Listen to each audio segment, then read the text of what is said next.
Post-match press conference after a game against Chicago. We have head coach Pascal Jansen. If you have any questions, please raise your hand.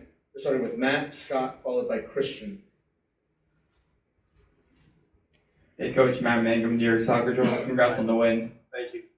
Obviously Malachi Jones, big goal for him, first goal in 2 years. Can you speak about that moment for him and just how special it was for him to get that goal after the injury he had? Thank you.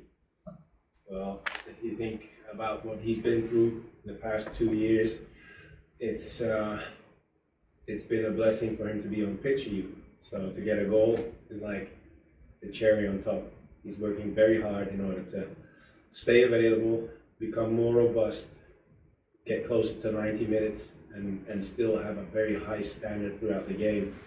But personally, and we as a team, we're so happy for him to have him back on the pitch and seeing him enjoying the game. And the tap in is what we talk about a lot because that gives a guy like Mali at least 5 goals per season extra when you're there at the right spot with a run of play that we did going into that goal. So very happy for him. Scott? Hey Coach, Scott Schertzen, Stream Punk Soccer. Congrats on the win. Thank you. Talk a little bit in this case about Agostino Hejda.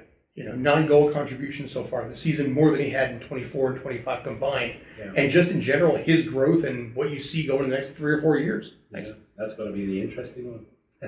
I wish I had a glass ball, but I don't have one. Obviously, his potential is enormous. You can tell why the club invested in him back then as a young kid coming to New York. He's a special one. He has qualities that I think are very important for a winger / pocket attacker. Getting on the score sheet was one of the goals we had set for him. And if you see a game like today, even, I think that is what you describe, his growth at the moment.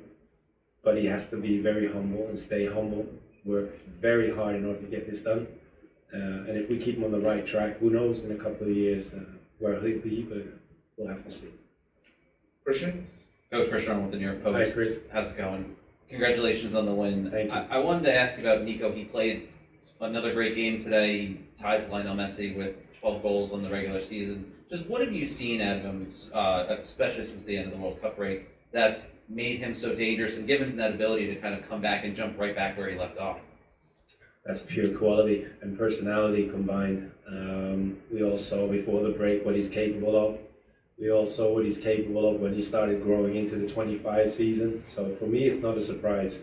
Nico's very talented, but he's a winner also, and great personality. He loves the game, even after traveling to Columbus, pushing himself to bring the level today again like he did, and lifting the team to another level as well.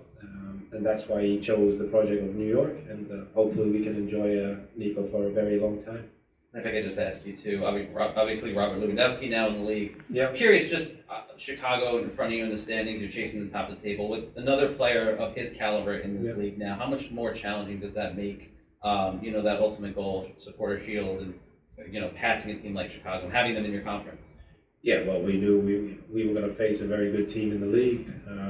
If you see how they played until the break, that is very impressive. Obviously, they lost a big piece with Kuipers, but if you can bring Lewandowski back in, you have another quality player. But you can also tell the dynamics of the game that Chicago likes to play is also a little disrupted now because they have to find a way in order to make sure that they get Lewandowski in situations where he can be the most dangerous that he can be.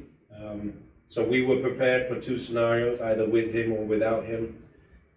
It's a short turnaround also from their Miami game, and we were also prepared for him coming on like he did at halftime. So you could tell the boys were focused and well organized, and I would say also prepared in a way that they remained very solid throughout the game. So it didn't matter who they put on. Thank you.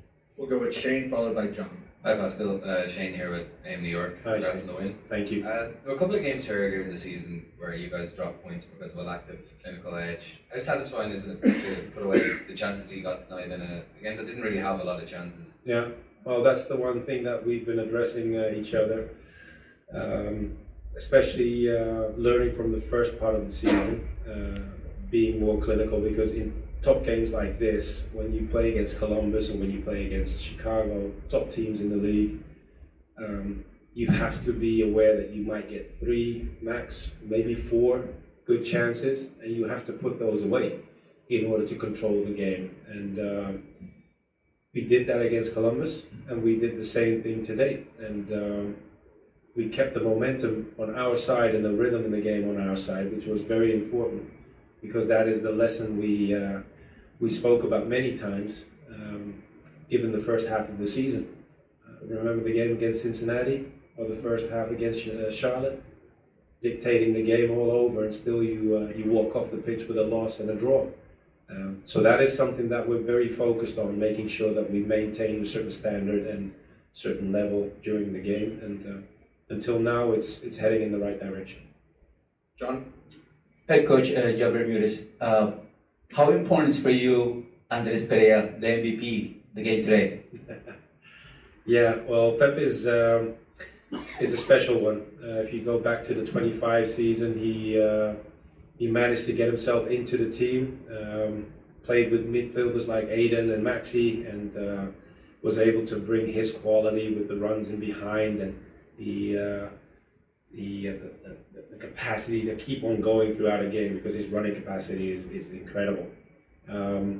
He's a winner also, like Nico from South America, so plays on the edge many times, but then got himself injured at the end of 25, so he had to work around this setback again in order to get himself back into the team and becoming available again.